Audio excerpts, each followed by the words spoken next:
Es cierto, ¿no? ¿El Martín Fierro se puede llegar a aplicar ahora o es patrimonio del gaucho? ¿Cómo se puede interpretar o reinterpretar?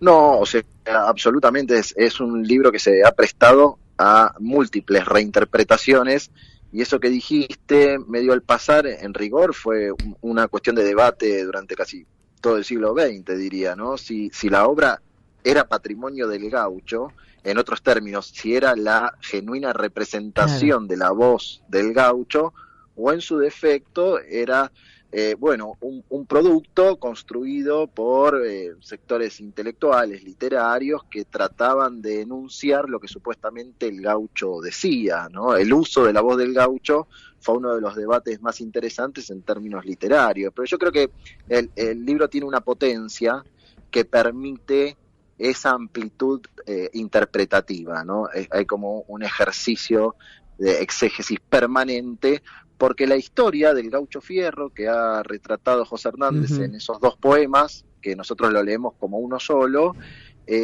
tuvo múltiples vicisitudes, ¿no? Entonces uno puede quedarse con algún pasaje para hacer cuenta de el carácter justiciero y cuchillero de Sí. los gauchos frente a cualquier Ujú. tipo de Ujú. injusticia, o también puede hacer uso de esos consejos, como mencionaste, ¿no? Cuando Fierro, más apaciguado, se dedica a tratar de contar su experiencia a sus hijos y que no Y siguiesen demás. el mismo camino. ¿Es verdad que en aquella época Sarmiento compró todos los ejemplares para boicotear el Martín Fierro porque odiaba el gaucho? No, no, eso no es tan así, o sea, suena muy colorido, Sí.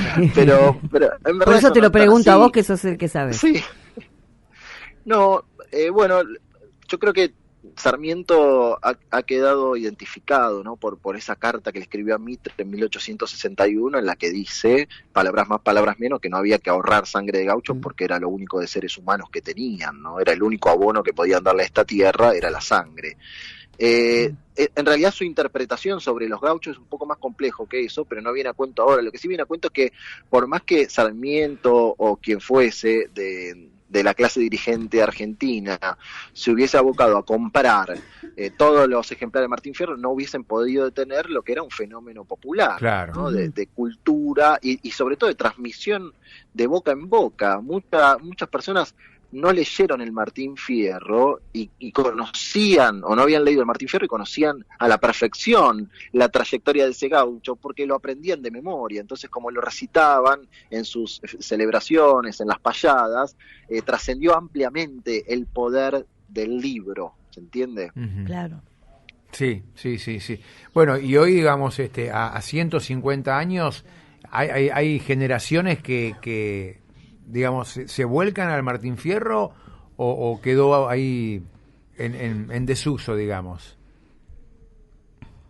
Bueno, comparado con lo que fue el fenómeno al momento de su lanzamiento, finales del siglo XIX, seguramente que ha mermado el Ujú. consumo entre diferentes sectores. Lo que no quita que no se pueden reconocer diferentes experiencias, Sí, reinterpretaciones. Se me viene el libro de Oscar Fariña, ¿no? El guacho Martín Fierro, como las ideas de adaptar lo que en definitiva es la historia de un perseguido, porque sí. Martín Fierro, como dijo José Hernández, ¿no? Tenía casa, tenía familia, tenía trabajo, y de repente en una leva, de forma arbitraria, lo mandaron a la frontera, al Ujú. Fortín, a pelear con los indios, y es ahí donde se le transforma su vida, ¿no? Es como Sí.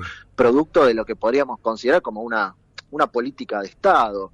Entonces, desde ese lugar, yo creo que, como decía hace un ratito, el libro sigue teniendo una potencia inconmensurable para trazar identificaciones con los sectores oprimidos, ¿no? Ujú. Desde ese lugar han existido diferentes reversiones contemporáneas. Sí, sí, también está bueno, digo, cada uno, digo, a cada uno de nosotros hay partes del Martín Fierro que nos resuena de decir, che, esto me viene bien, esto que está diciendo me viene bien en este momento Mm. personal, Es como ¿no? un mensaje personal. Sí, sí. Y también esto, ¿no? De pronto siempre uno dice, bueno, ese tipo de obras te hablan de un contexto, sea ficción, sea algo biográfico, pero te hablan de ese contexto que también tiene que ver con una buena, digamos, un buen pantallazo de lo que era el contexto de esa época, ¿no?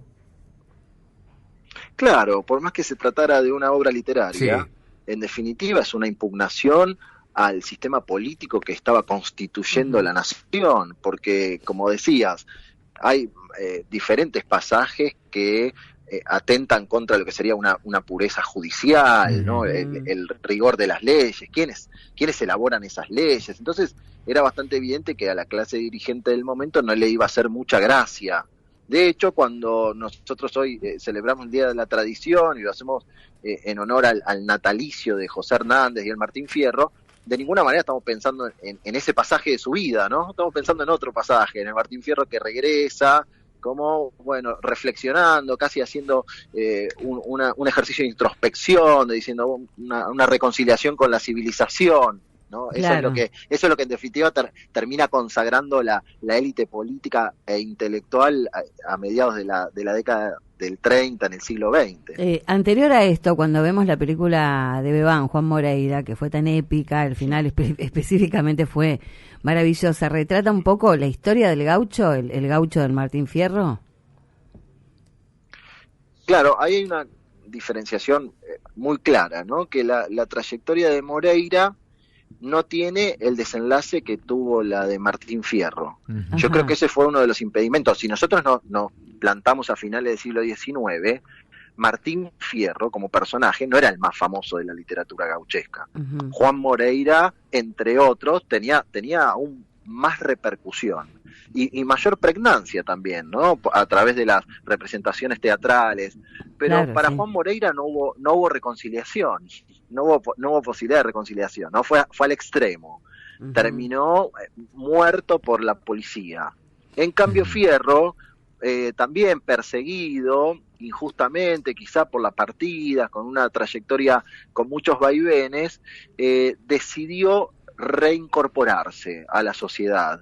Y esto era el modelo que a las clases dirigentes les servía. Moreira quedó un poco recluido como un gaucho bandolero, ¿no? Claro, como un retobado y que había sido puntero también en exacto. esa época y bueno, de alguna Puntero manera... político. Claro, puntero político. ¿Se reinventaban los gauchos? ¿Se podían llegar a reinventar como Moreira en esa época para poder estar y ser parte de la sociedad y no estar tan relegados?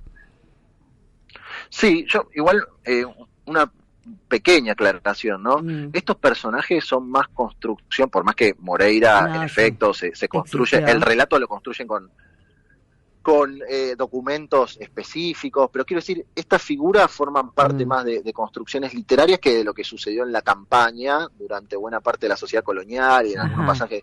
En rigor, los personajes solitarios tienen más que ver con el siglo XIX, ¿no? Y sin duda que se tenían que reconstruir, porque a raíz después del alambrado, a raíz de la implementación de una legislación mucho más restrictiva para lo que eran sus hábitos y sus costumbres, mira, para hacerlo en personajes literarios, como me lo planteaste, pasamos de Martín Fierro a Don Segundo Sombra, ¿no? Un peón de estancia, un gaucho amansado y reconvertido en trabajador agrícola.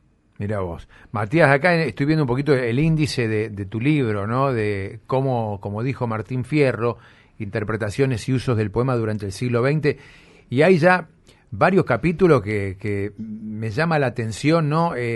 Por ejemplo, el poema de Hernández en las universidades estadounidenses. ¿Es material de estudio?